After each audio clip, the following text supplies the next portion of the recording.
उत्तराखंड अधीनस्थ सेवा चयन आयोग के नए अध्यक्ष जीएस मर्तोलिया जी ने अपना पदभार संभाल लिया है और मर्तोलिया जी उत्तराखंड में अपनी कई महत्वपूर्ण पदों पर सेवा दे चुके हैं, लेकिन अब उनसे भी अब महत्वपूर्ण पद उन्हें मिला है। इसमें कई तरह की चुनौतियां उनके सामने होंगी, क्योंकि उत्तराखंड अधीनस्थ चयन सेवा आयोग को लेकर जो अभी चर्चाएँ चली थी, जो धांधली हुई थी, उसकी छवि सुधारना बड़ी महत्वपूर्ण चुनौती होगी। सर, आपने बड़ा महत्वपूर्ण पद संभाला है, लेकिन चुनौतियाँ बड़ी हैं, तो कैसे आप इनसे पार पाएंगे? पहले नहीं, बिल्कुल सही कह रहे हैं आप, चुनौती है और इस चुनौती से लड़ना उससे बड़ी चुनौती है।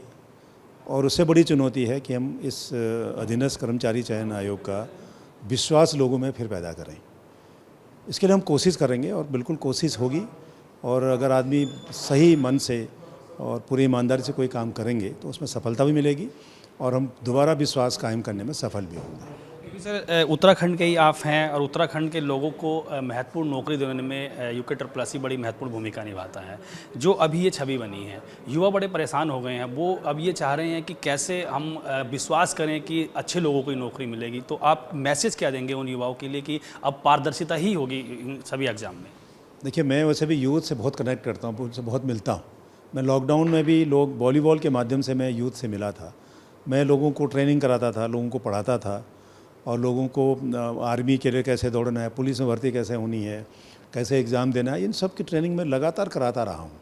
क्योंकि हमारी एक भविष्य हमारा है यूथ, और उसके लिए ज़रूरी है कि जो जितना मेहनत वो कर रहा है उसके हिसाब से उसको परिणाम मिले। दुर्भाग्य से इस वाले जो चीज़ें अभी हुई हमारे एग्ज़ाम में, उसको ऐसा लगा कि उनके परिणाम मेहनत के हिसाब से परिणाम मिलने के बजाय शॉर्टकट और गलत तरीके से लोगों को एंट्री दी गई और जिनके भर्ती हुए, वो हमारे लिए बहुत कष्टप्रद है और युवाओं के लिए बहुत बड़ा धोखा है।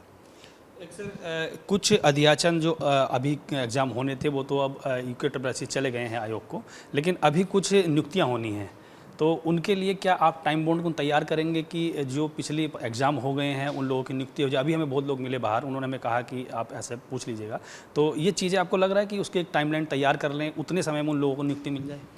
नहीं, वो बहुत एक महत्वपूर्ण प्रकरण है और जो कमीशन चला गया वो सही निर्णय है, वहीं से एग्ज़ाम होने चाहिए। क्योंकि यूके आज की डेट में कोई एग्ज़ाम कराने की स्थिति में नहीं है, नो करा पाएगा। लेकिन जो एग्ज़ाम हो गए हैं उसके बारे में क्या निर्णय लेना है, क्योंकि एग्ज़ाम का क्योंकि हर चीज़ क्वेश्चन हो रही है, बवाल का मुकदमे कायम हो गए, तो हमारा एक कोशिश ये होगा कि हम लीगली इसको एक बार पढ़ लें।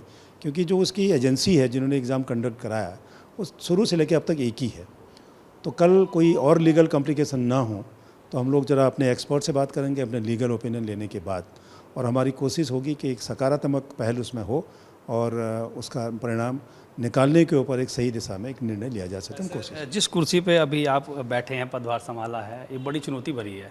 और दूसरा एक अभी आपने देखा है तमाम पॉलिटिकल एंगल से भी प्रेशर रहे हैं, पूर्व अध्यक्ष भी आपने देखे हैं, रावत जी की भी गिरफ्तारी हुई है, तो आपको लग रहा है कि पॉलिटिकल प्रेशर के साथ साथ तमाम चीज़ें दबाव में हो सकती हैं, तो उससे आप वादा करेंगे लोगों से कि ऐसा कुछ नहीं होगा आयोग में?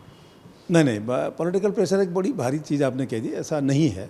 और मैं समझता हूँ कि इसमें कोई पॉलिटिकल प्रेशर होना भी नहीं चाहिए, क्योंकि इन संस्थाओं में अगर इस तरह से प्रेशर में काम हो तो इन संस्थाओं की हर चीज़ ख़त्म हो जाएगी। इसलिए इस सिद्धांत को बिल्कुल निष्पक्ष होकर के ईमानदारी से मेरिट के हिसाब से इस कमीशनों में काम होना चाहिए और इसी का प्रयास हमारा होगा।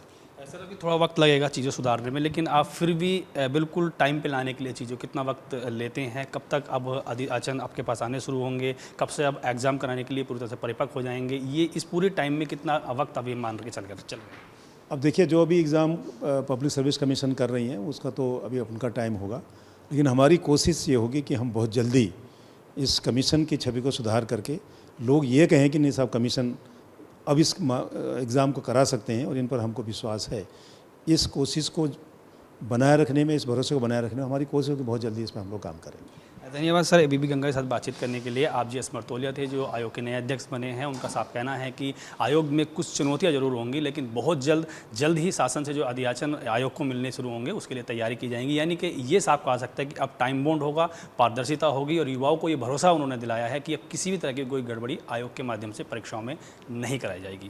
देहरादून से अमृत सहयोगी निशांत चौहान के साथ पंकज राणा, एबीपी गंगा।